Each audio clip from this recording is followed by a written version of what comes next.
It's Thursday evening here in Europe and morning in the North America, which means that we are back with a new episode of Fullfunnel Live. Today, we finally brought the entire senior Fullfunnel team in one place in our office in Valencia, Spain. And there is a specific reason for this. We want to tackle today one of the hottest topics we see and one of the hottest challenges B2B companies face. It's how to make a practical alignment between marketing and sales, not being aligned in theory, but executing together the effective account-based marketing programs. And what we want to talk about and share with you our experience of developing a new sales model, which we called account-based sales development, right? And how this account-based sales development reps should collaborate with marketing, what is their role in marketing teams. And we want to share with you a live example, basically the summarization, the summary of the recent consulting project, or let's say the summary of the pilot project that went successfully, and now that function is being scaled to the bigger sales team. So you'll see all the nitty-gritty details. But before we'll kick off, let me ask you a question, guys. Can you please type in the chat your role, your title? VP of Marketing, Head of Marketing, Head of ABM, Head of Demand Gen, whatever, ABM Lead. Just share with us your role in the chat. Curious to see who joined us today, and would love to see the proportion between marketing and sales. Hi, Kelly, Head of Marketing. Kari, good to see you again, Kari. VP of Marketing. Amanda, great to see you, Demand Gen. Imal, Head of Marketing. Cool, good to see you. Hi, Kari. John Lee, Marketing Manager. Neha, Sales Development. Cool. Oh, finally some sales. Yeah, finally. Carol, Health of Sales. More sales. Fantastic. Good. Evan, Senior Sales Rep. Wow, that's good. So we have more or less healthy mix. It's nice Ryan, for sales. Director of Business Development Team. Cool, guys. Cool. Great to see that we have a healthy mix. Before we'll start, please listen to me carefully, because now I see that, let's assume I checked the signups for this live episode, and I saw that here, like generally most of you are working for companies that fit our ideal customer profile, right? And looking at your profiles, definitely we can call you our economical buyers, right? If we'll use the marketing slang. Now listen to me carefully, please.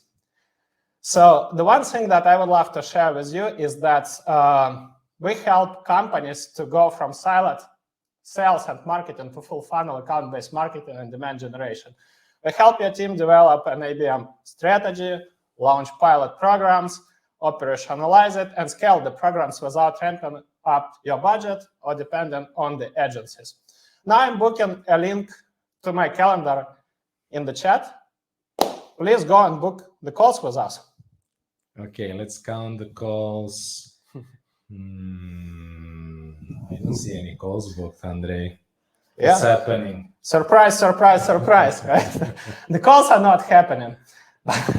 We just made a joke, because the reality is what we wanted just to demonstrate you is that basically this is how lots of companies operate, right? They assume that, like, imagine you guys are sitting here, you are listening to us right now, and you are all aware of Fullfunnel, of our company. So let's say in terms of, if we'll use marketing slang, you are warm audience, right? Warmed up accounts, but you are not booking the calls. Why? There could be multiple reasons, right? And we don't need to discuss it. Now imagine if you were not aware of us. And here we have Staffel, our senior consultant, and tomorrow he would reach out to you with the same pitch on LinkedIn, by email, or just calling you and do that pitch, right? Would you buy? If you didn't buy, or let's say if you didn't book a call with us right now, listening to us live, what are the chances that you'll just buy from that pitch if he'll send you a cold email or cold calling? And that's the reality. This is that's why we call this Old SDR model that, right? Because the buying journey is completely different. And the reality is that doesn't matter for what company you work for, in what market you serve, right? Most of your target accounts are not actively buying. which means they're not in market, right? And the problem that happens nowadays is that almost all companies treat all their accounts or all their target addressable market as accounts that they assume all of them have challenge, right, which the product solves. Problem is that they might be not challenge aware or problem aware, right? They might not be aware of your vendor. And all of these are the most common reasons why cold outreach doesn't work, cold outbound doesn't work, right? And demand capturing doesn't work. So today we want to share with you details and describe the differences between account-based sales development model, right? Describe to you that case study, so you'll see the real life implementation, so how it looks like in real life, and also discuss the questions that you guys shared with us when you signed up, basically how to get buy-in from the sales leadership, from the marketing leadership, from the executives. Before we'll dive deeply and before we'll describe the model, I would love to give credits to our long-term partner and sponsor, DealFront. DealFront is leading European intent data provider. Probably you have heard about them from us in the previous episodes. If you guys sell in Europe, this is probably your number one platform because they are fueled by European data in multiple languages. They're also compliant with GDPR rules. And the best part is that they also own databases, so you can not only track the intent signals, right? You can also immediately identify your buyers and basically simplify account list building process and define highly engaged accounts that would belong to active pipeline list and low engaged accounts that should belong to the future pipeline list. The link to get a free demo and free trial, you can also start a free trial. The link is in the chat, so go and try it. And basically, this is what we're going to explain. This basically fits this new model. So let's quickly cover the model, Vlad. All right. Hello, everybody. If you're still with us here, Andrei mentioned the old SDR model, or he kind of demonstrated what a lot of companies do. And this is what you see here on the left-hand side. And for those who are going to be just listening, I want to briefly explain the way that it usually works in companies. Most companies start with basically an account wish list. And what do we mean by a wish list? We mean that I spoke recently to a sales director and I asked them about how do they create accounts. And essentially it comes down to listing the largest account in the sales rep territory, right? We want to go after the Fortune 500s. There's no indication there is a need. There's no indication that this company might be aware of us, that they might have a problem, etc. All the things that Andrei already explained. On the other hand, we might be getting leads from marketing, whether those are pure MQLs or MQLs that pass a certain score, doesn't really matter.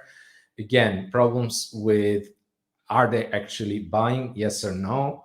What happens then with those accounts? We find the decision makers, we reach out to them using whatever cadence, whether that's on LinkedIn, whether that's an email, usually follow up with a cold call.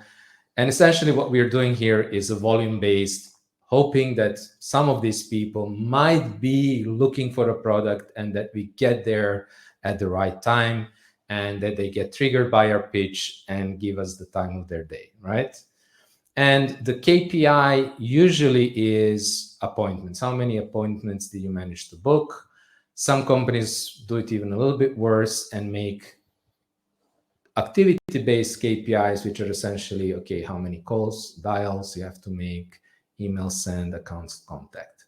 Now, the sad reality of this model is that we have seen this many, many times that probably, you know, more than 100 B2B companies in just last couple of years audited, certainly 50 B2B sales companies. And what we see is that account to pipeline ratio, what does that mean? So out of all the accounts that you have contacted, how many of them you have actually created the sales qualified opportunity with the value? So you actually have a pipeline there.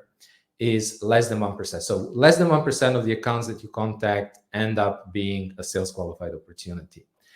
And on the other hand, we have the model that we wanted to present to you today that Staffo is going to dive into the case study of a client that we recently implemented this model with, where we actually had a account to pipeline ratio of 16, almost 17%, right? So we say between 5 to 15%. So basically more than 10x essentially is the goal that we have.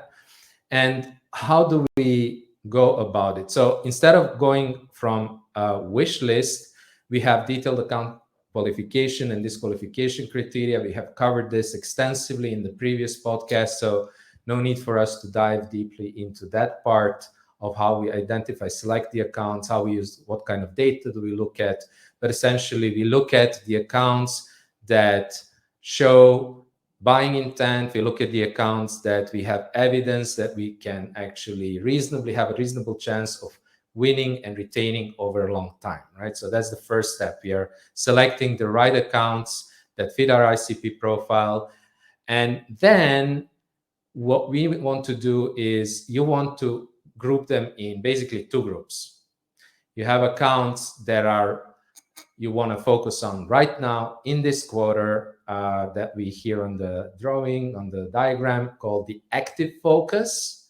And then you have the other bucket. And the other bucket are future pipeline. So these may be like super fit accounts that are maybe engaged, they know our brand, et cetera, but they are not yet, let's say, in the, at least, let's say, consideration stage. If you look at the buying journey stages, you know them all.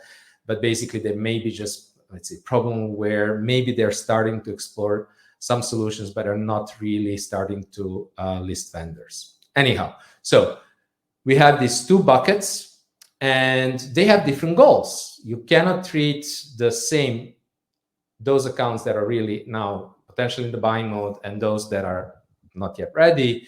So for those that are in the active focus, what we want to do is we want to run the research and to really understand what are the challenges that they have, what is the need that this account has, who are the buyers there, who we need to approach. And then based on that research, on the one hand, we want to engage with those buyers. So even though that you might have some people that are even checking out your brand and they're maybe like actively aware of your brand, as we all know, in B2B, you have multiple buyers. Recent study from Gartner, I believe, said there were on average 14 buyers in an enterprise. So a lot of different people that you might need to influence. They're not all aware. And if you think about it, your job when you're selling to enterprise is not only to sell to the champion, but it's actually to help the champion sell to the buying committee. And you play a role by engaging the buying committee, understanding who these buyers are, and helping basically drive that consensus, right? So that's why we are engaging those and creating awareness in the rest of the buying committee. On the other hand, we use nurturing content. Staff will give you examples of this in a moment. And then based on this research, we are actually creating what we call personalized solutions, which is basically mapping our solution to their challenges, to their jobs to be done, making sure that we are not sharing a generic pitch like Andre shared at the beginning, but actually showing how we can specifically help with the problem that you're facing and the solutions for the problems that you're looking for. And then basically we distribute those personalized solutions to the buying committee members. And here the main KPI, when you look at it, because of this is the active focus, is really the pipeline that you're generating. You wanted to add? Yeah, what I wanted just to summarize with a short example, just because our Vladimir likes beers, it doesn't mean that all Vladimirs like beers, and if you're selling beers, you should sell to them. Now, you know the tip, you got a tip from me if you want to target Vlad, but if you are going to target him with unknown brand, with some, I don't know, like unknown beer, it doesn't mean that he is going to buy it, because you need to know his taste, right? So it's another hazy IPA. So that's the point. Just to just to make some jokes. But again, let me know, guys, if it makes sense to you, if the definition is clear. Type plus, or feel free to write the questions. And we have Q&A block, so you can put the questions in the Q&A block, so we can review it. I just wanted to highlight so that there is no misunderstanding here. Matt's raised a good point. Why wouldn't we integrate, for example, cold calling or calling as part of the outreach in the new model or the account-based model? Absolutely, yes. I mean, we are using all the same channels that you might be using right now, maybe a few additional channels. But the point is, what are you saying on the phone? At which point are you calling them? Are you just calling an unknown account where you don't know if they have a need and trying to basically book a meeting with them? Or are you calling after you have done the research, after, for example, you had this initial engagement where we just know from experience that you will have a much higher response rate, both on your outreach, whether you're doing it on email, LinkedIn, or on the phone. And just on your KPIs, if you guys watched our podcast episode about we need revenue now, we discussed this. Just to give you an idea, the first thing that you need to know whenever you build your list of accounts, what do we need to know about this account to be relevant, to create a relevant offer, right? Not just to leverage your generic pitch the way how I demonstrated it in the beginning, right? What do you need to know about these accounts? So if you don't have information and if you don't have any engagement with these accounts, it's logical, right, that they are your brand unaware, they are maybe product unaware. And the biggest problem I constantly hearing from the salespeople, aside from awareness, is like, why should I trust you? So that's the problem, which means you need to adjust your next call to action for future pipeline, right? Before pitching anything to this account, you need to understand where they are in the buying journey. You need to have account research checklist, basically qualification criteria, right? What do you need? What kind of information you need to collect about this account to create a relevant message, relevant offer, right? And that should be your KPI. You should be working. This is what we call progressive profiling, collecting this information from target accounts, and then creating, whenever you have enough engagement, right? Obviously, you need to involve them in these playbooks, in the engagement playbooks, right? And then only whenever you see when this account hits a specific engagement threshold, or you collected enough information about that account and you have a clear evidence of a product need and you can come up with personalized offering, then you can move that account to active focus list. Here is a caveat, obviously. We are not talking about low-ticket deals, right? If it's like, if you are selling, I don't know, like Netflix subscription analog, right? Or like $5 CRM, probably everything that we're explaining right now makes 0 sense to you. And I totally agree. But what we are talking about, and ABM, or account-based experience, this program is made for tier 1 and tier 2 accounts, companies with the highest revenue potential, right? But if you want to land these deals, you need to do your homework. And that's basically the essence.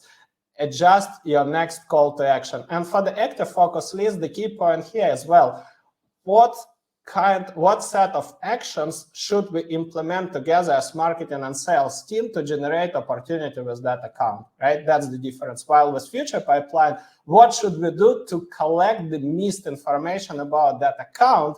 And how can we define the right buying committee members? Because if you guys sell to enterprise, you all know that it's hard to find the right technical and economical buyer. That could be, if you just rely on the titles, that could be hundreds of people. Imagine you sell to like JP Morgan, whoever, right?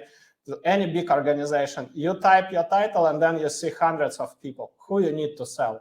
That's the point, right? So for you, the goal is to do the account map and identify who exactly you need to engage with, right? Where they are in the buying journey, are they problem aware or unaware? and what is the evidence that they have a need in your product, or they have a challenge that your product solves, right? That's an answer to our question, Mats. And I just like to add 2 cents before we dive into the example and the case study that Staffan will share. And I think he'll also be able to share examples of how, for example, in that case, we used also calls to get in contact with the target buyers. I just wanted to share another point here when Diane mentioned, and I think maybe that was not super clear what we meant when we mentioned personalized solutions. To give you a very quick idea, a quick theoretical example, imagine that you're selling a CRM, and you can be selling your CRM to any industry, to any type of customer. But let's say you are going to propose or to pitch your CRM, we are going to help your sales close more deals.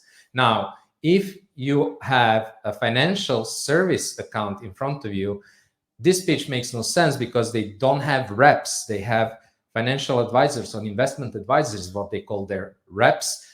They are not winning deals. They're actually concerned with maximizing the lifetime value, upselling products. This is kind of their main concern. And so it makes no sense, right?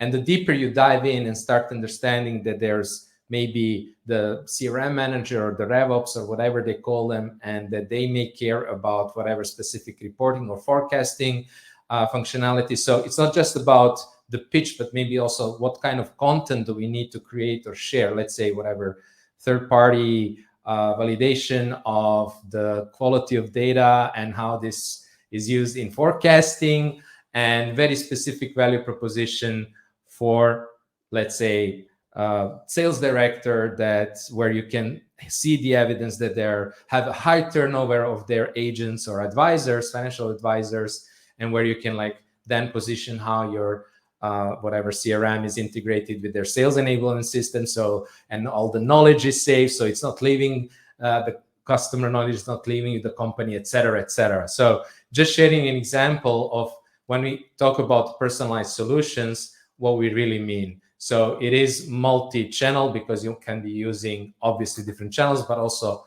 you can be using content, not just, let's say cold outreach messages. And you can also have multiple buyers with, multiple things that you need to educate them about. It could happen in a different way. Coming back to our beer example, you know already that he likes IPA. So the simple example could be that you send him direct mail, so with a box of these APAs, and basically you say, hey Vlad, I know that generally speaking you like IPAs. Imagine that every Thursday when Andre comes to Valencia to your office before 4 p.m. European time, you'll get 4 cold drinks for you guys that's delivered to your office, super cold, with some nice snacks, right?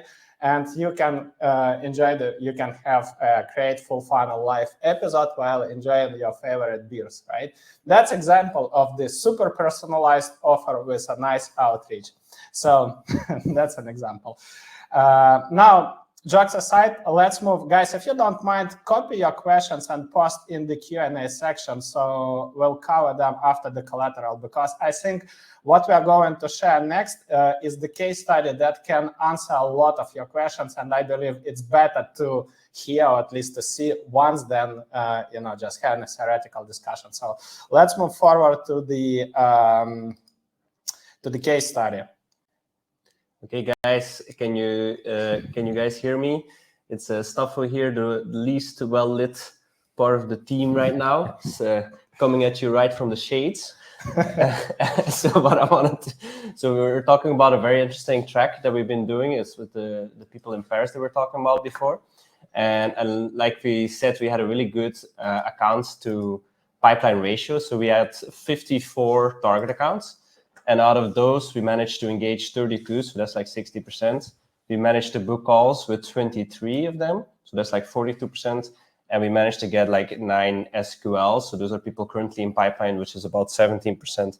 And so what I think is the most interesting way of thinking about this is if you look at it from the perspective of a single account, right? So on our side, first thing we do is we decide on a segment, we start to analyze what these people look like, and we get to qualification criteria. Based on this qualification criteria, we start to make our list of accounts, right? And so now we have a bunch of accounts, and what we do then is we look at like, okay, what are the challenges of one account, and how do we extrapolate that to other accounts? So we get to the point that we have basically a specific amount of topics that is relevant for the buyer journey of our target accounts. And so we end up with a list of accounts, and these accounts are mostly now categorized as future pipeline, right? So we are not going to pitch to them right now, right? So we already have the involvement in that process till now of the SDR and the ABM marketer. Now it's time to start making content, and we make some very relevant content. So now, in their case, they had a content team. So the content team is now also involved on this journey. We put the content on the profile of the SDR. It gets good engagement. So now we involve the paid team as well. And what the paid team does is they boost with thought leadership ads the content on the SDR's profile to our list of target accounts, which are all mostly categorized as future pipeline. But this is where it gets interesting. So what we see then is that one of our target accounts leaves like a relevant, meaningful comment on the post that was boosted on the SDR's profile, right? So we've already worked together with like 5-6 people. And so then the SDR responds to this comment and sends them a message. And they have a little bit of a conversation. They exchange some compliments, and I think she shared some content. Everything went well. They were happy. But then for some reason or another, they didn't respond anymore. So then what we do is we actually pick up the phone and we say like, hey, it was so nice to talk to you the other day. I was wondering if you would be interested in doing an appearance on our podcast. And they say, oh yeah, sure, but that seems like a big step. And they're like, okay, that's okay. We will just do this pre-production call where we can talk about how we can show you in the best possible light, right? And in this pre-production call, what we're actually doing is, of course, we are preparing this podcast, but we're also figuring out, are these people interested in buying? Are they looking for a specific solution right now? And thank God for this podcast. They are actually interested in solving a very specific problem. And so what we do from that point on is we book 2 future calls. Both of them, we bring somebody in from sales that's actually responsible for closing, like a GAM or whatever you want to call it. And so we book 2 calls. We book call 1, which is the podcast recording. So it's the sales and the SDR, which have the SDR now has a good relationship already. And we book an inspiration session where we match specific challenges, basically that they might have, to case studies that we already have. So we're matching the challenges that we discovered during the pre-production call to specific case studies that we have already done, right? So that's a little bit about the person. It's not really the personalized solutions, but it's very close to the personalized solutions. And so from there on out, now the sales, the person responsible for closing the deal and going through the whole sales process, they have a lot of ammunition. They know what they're interested in. They have all the information from the pre-production call. Plus, they have 2 separate opportunities to build rapport with the target accounts, right? They have the podcast recording, which is a great opportunity to make friends, especially if you're suddenly way more well lit, then you tend to build good rapport with your friends.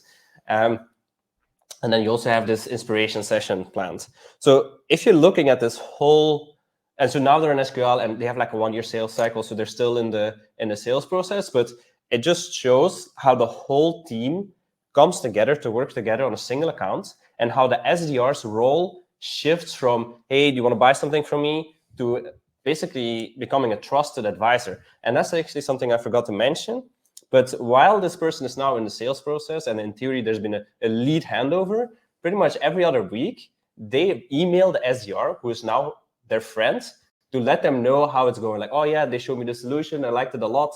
And they're just keeping continuously up to date, right? So the rapport that's built both with the SDR and then later on the sales is a really strong rapport. And so there's a really big shift in the perception of the SDR from somebody, let's be honest, annoying, to oftentimes perceived as annoying, to a trusted advisor that's given them this beautiful opportunity to be seen as an expert by their peers and everybody in that community. So from my perspective, there's a couple of big shifts that happened there.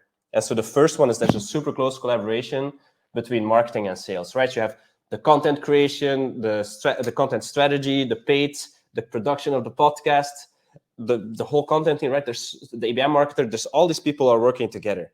The second big shift is we give them a really good reason to get on the phone with us. It's not like, hey, are you ready to get pitched to? Right? It's like, hey, I want to do this nice thing for you. I want to broadcast you, show you to the world and on the podcast. And then the third thing is there's progressive profiling going on, right? So first we did our own initial research. We had some engagement data already. Then we have, okay, which kind of content do they engage in? Then we have whatever questions we asked during the pre-production call. We asked some more questions during the podcast, and then some more questions during the inspiration session. Every time we're learning more, and we're saving all this information in a centralized place, right? So that's another big shift, is the progressive profiling. And the last big shift, or the fourth big shift, is that we're going from not just a cold outreach, but we're reaching out in initial level based on their own engagement, right? Which makes it much nicer to build this relationship. And so there's this clear shift in how we treat the account, where we start out with a future pipeline account until they raise their hands, and they're not like, hey, I want to buy, but they're like, hey, maybe I like you like enough to maybe chat with you sometime. And then we say, okay, so this might be on the way to become a future focus. And then when we have this pre-production call, we know like, okay, this is an actual potential SQL, right? So the shift from, instead of just doing a cold outreach to doing really a warm outreach, I think that was a really big shift in this whole process. And I just wanted to answer very quickly a question from Diane about the recordings. Vlad dropped a link in the chat, guys. So the recordings are available on Spotify and YouTube. And if you prefer to listen to the audio podcast, please give us 5 stars on Spotify. Much appreciated. So to kind of summarize that pilot program, what is really important to understand is that during the pilot program, you focus on like MVP, like we call it in product development, right? But the goal later is to scale the touch points, the non-sales touch points with your future pipeline, right? And sitting down together as one for both marketing and sales and client success, right? Or maybe if you have buyer enablement or sales enablement function, so they all should be aligned on this, right? So the more touch points you have, the more nurturing touch points you have, but these touch points should be aligned around the challenge that this account might have, right? So, and there is a second focus group, the active focus list, where all together you sit down and plan. Okay, this guy likes beer, so what exactly are we going to do? So me as marketer, I would write down this direct mail and stuff and send this direct mail with this 4 beers, and stuff, and then would follow up as a sales guy and basically try to book a discovery call with him. Just to give you an idea, right? The more playbooks you establish, the better outcomes you have. Obviously, these playbooks should be aligned with the buyer journey, right? You need to, we always say this, you need to understand the typical workflows, how your customers are buying, where they're searching for information, how you can influence it, how you can educate them, how you can trigger their buying process, right? Where you can reach out, because literally everybody thinks that LinkedIn and email, this would be silver bullet, right? So let's email, or let's sell on LinkedIn. But the reality is that there are so many conservative markets where people are not active on LinkedIn, and then its strategy simply won't work. So you need to establish the playbook that is aligned with how your customers are buying. And one of the most common questions that we would love to address at the end of this episode, at the end I'm saying, because we would just finish the collateral and then cover the questions. We got a lot of fantastic questions from you guys. So also feel free to post your questions in the Q&A section. So we'll cover all of them, and they could be complementary to this session. One of the most common questions that people ask us is basically, okay, we love the idea, but how can we get buy-in from our leadership, right? What we need to present. And let me ask you, before I explain this diagram, let me ask you a question, guys. Who tracks or who knows their account pipeline ratio for different programs that you guys are running. For example, LinkedIn ads. What's your account to pipeline ratio? Which means how many accounts you are targeting, right? And how many of these accounts become sales opportunities. Time frame doesn't matter. Let's say months, quarter, it depends on how you measure it. But let me know if you have these numbers. Type plus if you know this, and type minus if you don't know this. For your outbound message, let's say for your LinkedIn messages, for your cold email and for cold calling, for LinkedIn ads, Google ads, if you do some, let's say if you do some display ads using ABM software, let me know if you know your account to pipeline ratio. Type minus if you don't know and type plus if you know. Got a first minus. Really curious to hear from you guys. So don't be scared. It's confidential information. I'm not going to share it. And there is no problem. The reality is that why we're asking this, we literally, at least for now, we didn't talk to any company that measures it. But this is the most important metric, right? Look at this diagram. So I think quite often the biggest mistake is that the company that is traditionally sales-led, right? And that is focusing only on a part of full funnel marketing, only on demand capturing and activation, right? The revenue is generated from only these two motions, but it's not sustainable, and they know that it doesn't work, right? That it performs not really well. Now, if let's say, imagine if you look at this, report, right? Look at the sales opportunities. So for example, ABM program tier 2 new logos, we generated 9 sales opportunities, right? While sales outbound cadence generated 14. If we want to look at all other metrics, just forget about this. Only look at sales opportunities. This is how quite often the teams start talking about the performance of different motions. Obviously, you'll say that sales outbound works better, but it can get even worse, what we have seen in multiple organizations, when they don't compare sales opportunities, but compare meetings. And then in this case, sales opportunities 9, I don't remember, we don't have this column here, how many meetings we had, but let's assume we had 15 meetings, right, or 14 meetings. And then we generated 9 sales opportunities. And with the outbound, let's say we had 40 calls, right? And we generated only 14 sales opportunities. And that's completely different story, right? Which means that these meetings are not converting. These meetings, because SDRs are compensated because of meetings, right? They book a lot of meetings that people, and nobody mentioned no show-ups, right? Or no buying intent, etc. So, which means that the time that account executives spent on these discovery calls, it's just a wasted time, right? And nobody calculates the cost of this. Now, the most interesting part, right? If we only talk about this, because if you now start talking about meetings, obviously outbound will win. Okay, 40 against 14, right? It's no-brainer to say that outbound works, ABM doesn't work. But now it's the most interesting part.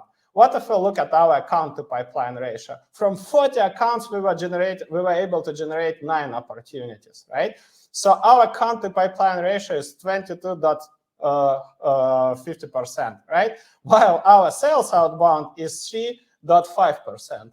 Now, the comparison drastically changes, right? And your opinion drastically changes about what works and what doesn't. But it also doesn't give you a full picture. What makes sense to look at is closed won, ACV, and sales cycle lengths, right? You can see that the sales cycle length is like literally the same, but ACV of ABM opportunities is 50% or almost 50% higher, right? So, or even more, even more, right? And then sales pipeline, the sales pipeline velocity, revenue might not be that big, but what is really important to track sales pipeline velocity annual in this case. Why? Because if you guys have a long sales cycle, you need to understand that not all opportunities would be converted immediately, right? That's why we talk about the future pipeline. But based on these metrics, right, this program means that you will be able to generate 1 million dots, like 1,200, right, 1,200 grand revenue, while outbound would generate only 426K, right? And that's completely different. So sales pipeline velocity for ABM is 3 times higher. And that makes a drastic difference in your organization. And this is how you need to compare it. Obviously, it doesn't mean that literally from today you need to make big shifts. Oh, wow, we are shifting to account-based sales, right, model. No, you need always, please listen to our episode, which is called We Need to Get Revenue Now. This is where we discussed it. You need to start with the pilot program. Also, we had an episode about planning the pilot account-based marketing program. You need to develop proof of concept, then present the numbers, and then the get buy-in. And basically, this is what Staffan just shared with you, the case study, right? Small scope program, 54 accounts, you saw the results, and obviously then when senior leadership sees this, and the rest of the sales team says, yeah, I want these results because I am compensated on the pipeline generated. I want to have these bonuses. Now it becomes no-brainer. You don't need to kind of work on that big buy-in. What sells is proof of concept and real data, right? But you need to collect this data, and we highly recommend you to do this. No, it's not hypothetical. It's a real-life example, Scott. So just to answer your question.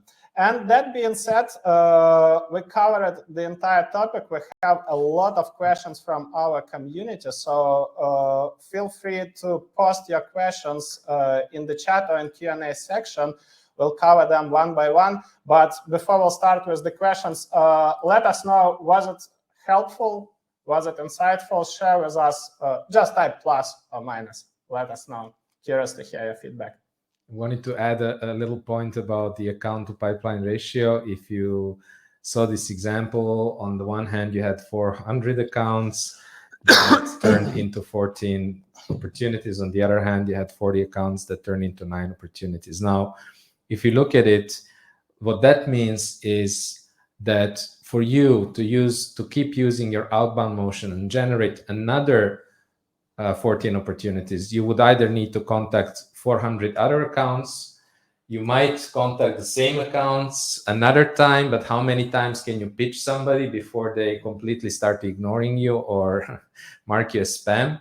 And so that's, I think, the point. So the efficiency of the model translates into basically how many of the market, how many of your ideal target accounts that currently fit you perfectly can you actually end up winning, and instead of having to do this volume every time, choosing maybe accounts that are not as a good fit, etc., etc. So I just wanted to highlight why this is so important. And also, guys, thanks a lot for the feedback. Happy to hear that you liked it a lot. You'll give us a favor if you'll be able to subscribe to our channel on Spotify. We drop the link, and give us 5 stars and leave just a short review. That would be much appreciated. So let's cover the questions. Let's cover them one by one. This one was moved to Q&A, and then we'll also cover, I would open a list of questions that came from you guys. You see quite a lot, and all the questions are fantastic. So let's cover one by one the questions that we have. So let's start with this one from Vinit. Hope I pronounce your name well. How would you build account map where you have multiple buying centers? For example, engineering teams have their own tool stack to build test applications. If you are selling a testing platform, it becomes tricky to identify the right folks and map. It's just super relevant because we work with, I think, probably your competitor. No, I think it's a complementary. No, it's actually a complementary solution. Yeah. So would you like to cover this? Absolutely. So basically, I think this is a very specific question because it goes into selling into development audiences, selling into development teams, which is a whole another ball game, right? And just before I dive into the specific question about identifying the buyers, what I want to share is that when it comes to, let's say, the old SDR model and like pure outbound, generic, it's outbound by itself is not a problem at all. calling is not a problem. Sending emails to people you don't know yet is not a problem. It is how relevant they are and whether they land at the right time and address the challenge that these people have. This is really what it comes down to, right? But when it comes to using this kind of classical outbound approach on technical audiences like the one that you mentioned here, it's especially difficult and especially ineffective. Developers, technical people, information security people, like usually the technical audiences are super allergic to cold outreach, marketing messaging, etc. So just to kind of highlight that. And here the part that Staffo was sharing when he was explaining the warm-up and engagement and content creation is so important, because at the same time, these people are extremely active on communities. They are extremely interested in learning. So, for example, the way that we have identified, for example, we actually have a similar project, and we started identifying the accounts using our framework that we explained in the previous episodes. Yeah, we need revenue now. So. We need revenue now, that's right. So we don't want to go into detail about how we selected the initial accounts, but then we started running these warm-up playbooks. And one of the playbooks, for example, was very much focused, first of all, on a very specific cluster of those accounts. These were companies that work in regulated industries and have remote teams. And then we identified the challenges that companies and people and teams have that are in that situation. And we ran, I believe, an educational webinar where we brought an expert to dive into those challenges, right? And I'm immediately also going to answer another question. But the question is just to cover you, that was the warm-up, but how you can identify the right folks, just to give you an idea. So first of all, in these accounts, if you sell to technical audience, you need to understand that you need to engage with three groups: economical buyer, the decision maker, for example, the project lead, right? Then you have technical buyer, and then you have direct users, right? People who are running the tests. And quite often you need to start with direct users. You need to nurture and educate them. You need to engage. You need to understand the current status, right? This current status quo, what frustrates them with their testing, right? Or building applications, what's happening with their release cycles, etc. And based on this, you can identify who are the right decision makers. So because it's always with outbound motion, it happens in the opposite way. Everybody wants to sell to CTO, VP of IT, or like going as high as possible because they assume this is like the decision maker, right? But the reality is that you need to engage with these three groups. And that's why we mentioned the future pipeline list, right? Your goal is to define what you need to know about your account to create the relevant platform, right? And one of the questions you just mentioned in your question, right? Like, who would be my decision maker? So then you start mapping out the next steps. How can I get this information? And that I don't want to give you like direct guideline, but I think this question should immediately lead you to start talking to your team, right? Marketing, sales, etc. What would be our next steps to collect this information? And I believe that you'll find an answer. So I just wanted to quickly share this because it links into this example here. Let me just share it out. Other than a podcast interviews, what don't book a demo tactics work for you? So just wanted to link to this example. What Andrei said, okay, we have for this target cluster of accounts identified not only the decision makers, but like what are the more people who are likely to be the users of the product, and started engaging them.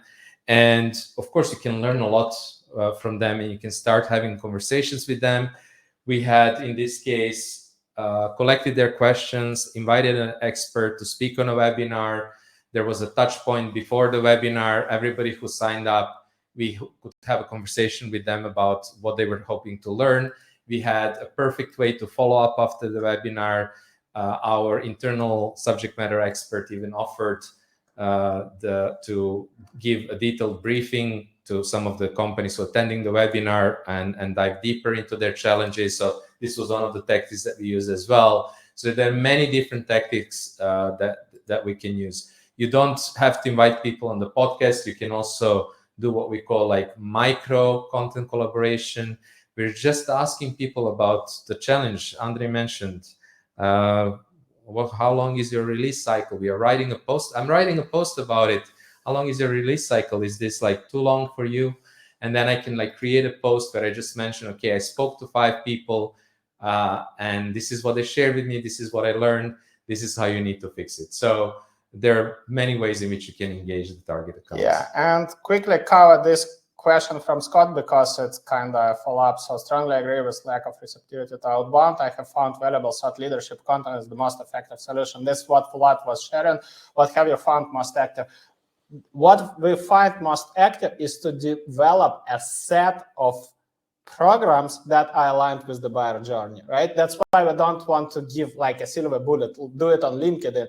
That, like, as I just mentioned, there are markets and there are buyers who are completely inactive on LinkedIn. So you need to understand where you can engage with them. Or maybe you can create your micro group where you like chat with these people. There could be multiple possibilities, but I just want to summarize, there are 4 categories. So category number one, content co-creation and engagement, right? It could be on LinkedIn, it could be in communities, it could be on any platform where you'll be able to collaborate and engage with these buyers. Next, events in any format. It could be field events, it could be one-on-one business breakfast, it could be micro group conversations with peers, right? Let's say you invite, like we invite 5 VP of marketing to talk about marketing and sales alignment best practices, just to give you an idea, right? It could be one to few, some like an example of event that we are running in Copenhagen next month, right? Or it could be bigger events like our upcoming Fullfunnel Summit that will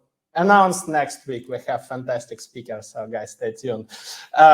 So this one, then the paid distribution of the most important content, right? The content that is aligned with the buyer journey, the content that helps with change management, the content that pinpoints to the challenges, the wrong way of solving these challenges and the right way to solve these challenges, right? The educational, the nurturing content, the proprietary data that you can share with these accounts, right? About some stats that are not obvious to them that could trigger to attract their attention, right?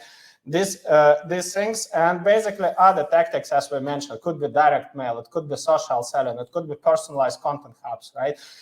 I mean, there are a lot of tactics, but tactics are always secondary. You need to define the, we always say, you need to define the buyer journey. You can use you must use information about your best accounts and your fastest deals and replicate their buyer journey. So use it as a basis, right, as a foundation to define typical workflows. And based on this, you can define what works. Because what works for us at Fullfunnel doesn't mean that it works for our clients. So quite often it's completely different set of actions. But basically, all these actions, they belong to one of these categories that I have just described. And we'll run a specific also episode on the warm-up programs and these tactics. So wanted to address quickly Kari's question. Don't you need the sales buy-in and participation even for that initial pilot program or proof of concept? Yes, you do, but the way that we usually deal with that is we have a small ask, right? So we only ask for one champion, change agent, whatever you like to call them, from sales, highly engaged person to join the pilot for initial 3 to 6 months to prove that the program is working. So we are not asking we don't have a big ask, right? And of course, there is also a whole episode, I think, about getting the buy-in that we covered about how to approach it. But I hope that answers quickly your question. Yeah, let's quickly cover this one because it was about the case study. The paid ads in the case mentioned would be the SDR post boost.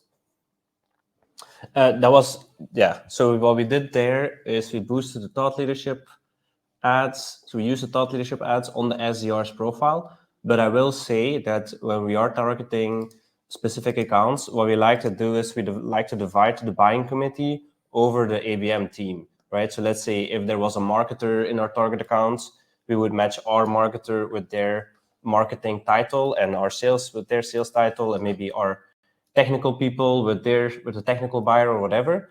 So it's not that it has to be the SDR, but it has to be somebody that is willing to participate in the ABM program and do at the very least a minimum of engagement-based outreach based on the ads, right? So the SDR in this case, yes, but it could also be the ABM marketer or something or similar title. And as we have 3 minutes left, just to cover the most important questions, and now, yeah, we stick to kind of our format just to make sure we finish in 60 minutes. So question from Scott, which we partially answered, but I would love to pinpoint again to the part of the episode where we covered it. Your experience of the importance of framing it as account-based marketing and sales to sales leadership buy-in, right? To get sales leadership buy-in. The key point here is, again, creating this diagram with this comparison, right? Account to pipeline ratio is what sells, and the revenue metrics, ACV, sales cycle length, win rates, right? Whenever you present it, it makes perfect sense for everybody. Now, quick question from Kelly, what ABM platform do you recommend? So we recommend, you know what, it's like platforms are always secondary. Honestly, you can start doing ABM without any platform. You can just run expansion programs, and all you need is your CRM, right? Define the clients with expansion potential. But for the pilot program, we don't recommend you to use demand-based. Not because demand-based bad, they are our partners. We host event with them next month. But the problem is it's expensive solution. And to get this solution, you need to have established processes, right? So start your pilot program with just Sales Navigator, one source of intent data, and that would add your CRM. That would be enough. And you can use your marketing automation to define engaged accounts. That would be enough for the pilot program. When you establish your processes, when you'll go to the scaling phase, right? Then you can buy demand-based, 6 Sense, or any platform that fits more your processes, that satisfies your processes and your integration needs, right? And then it would be good fit. I wanted to get back to the previous question for a second about the sales buy-in. You also have to understand that just like marketing can have frustrations, like in general, or about sales, sales also has frustrations, right? So especially people in BDR roles, they're frustrated that people are not responding to their outreach. They're not picking up the phone when they are talking to them, that people are not always so happy to talk to them.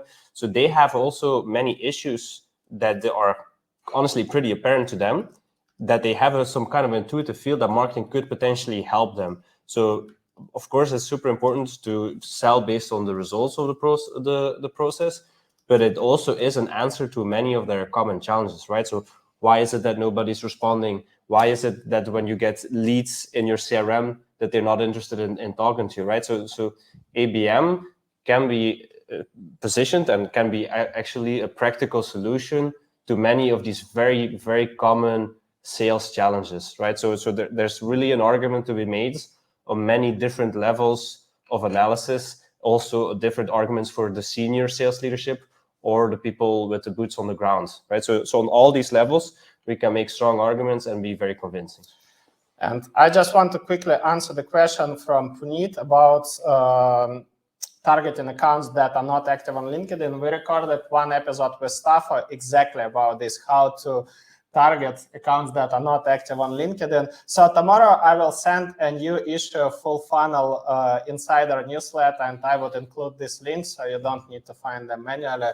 That would be included. And a question about the alternative to intent data platform. This is the sponsor of this episode, DealFront. Just go and check them. But not being biased, this is indeed one of the best platforms with really good integrations. So highly recommend it too. Good customer support. Yes, and good, very good customer support. Customer support. Just the last questions, right? So I think best practices, we have covered this. One of these interesting questions I saw is like how a CRO can implement this with junior staff. The answer is really simple. You need to then run these processes by yourself, document them, and then train your team. And then it doesn't matter if they're junior or no. The point is that they need to be product certified, which means they know your product well, what challenges it solves, right? They must know ICP, their jobs to be done, right? So they can communicate, they can talk about solutions of their challenges and not the features of your product, right? And then they need to leverage the processes that you established for them. So that's the key. So, and yeah, let's cover this one as the last question from Zain. Can you identify and briefly explain five core functions as well as key performance indicators that are crucial for measure the success of account-based sales representatives? Which leads us back to the model that we were sharing in the beginning. And this is basically, we defined the KPIs here. So I would just open it again, and you'll see the KPIs. Here we go. So for active focus list, a KPI is pipeline. For future pipeline is account engagement and conversations. How many conversations you were able to initiate? That's the first one. The second one, how many accounts were fully researched or enriched, right? The progressive profiling. And how many accounts were moved from future pipeline to active focus. These are basically three main KPIs, right? And you can see there are no KPIs like meetings booked, etc., or like lead gen KPIs, cold calling, etc., right? So you always plan the next right actions. You always sit down together as marketing and sales and plan, okay, what should be for future pipeline? What should be the right playbook, right, for this cluster of accounts to generate, but to get into these accounts, to open the conversation. While for the active focus, right, what would be the next step to move that account forward and generate opportunity with them? So the KPI for active focus is pipeline. But if you apply our favorite rule, 80-20, you can apply it to these two lists, right? 20% of your best accounts, those that can have 80% of let's say, of potential conversion, right, to become your real sales opportunity, and that can potentially generate 80% of your target revenue, they should be in this active focus list, right? So 20 accounts, if you have 100 accounts in your list, it just if you'll apply basic math, right? So these 20 accounts should be here, while 80 accounts should be in the active, in the future pipeline list. Why? Because they are not in the market now. There is like 20% chance to generate any sales opportunity. This is something that you need to accept, right? And when you accept this reality, and then unfortunately, this is the reality of any B2B business, right? Then your marketing and sales approaches drastically change. If you have any other questions, don't hesitate to reach us out on LinkedIn or via email, whatever you prefer. And stay tuned. Next week, we'll host a new episode about the warm-up tactics. And we'll announce the Fullfunnel Summit. We have fantastic speakers this year. So enjoy the rest of the week and see you next week. Cheers, guys. Take care. Thank you.